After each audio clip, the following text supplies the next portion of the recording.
You ask Tiger to solve. This deals with linear equations with one unknown. The final result is x equals 12. Let's solve it step by step.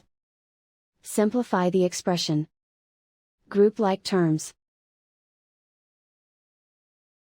Combine like terms. Swap sides. Group all constants on the right side of the equation. Subtract 8 from both sides. Simplify the arithmetic.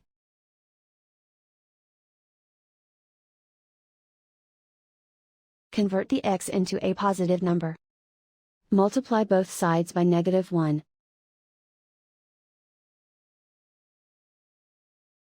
Remove the ones. Simplify the arithmetic.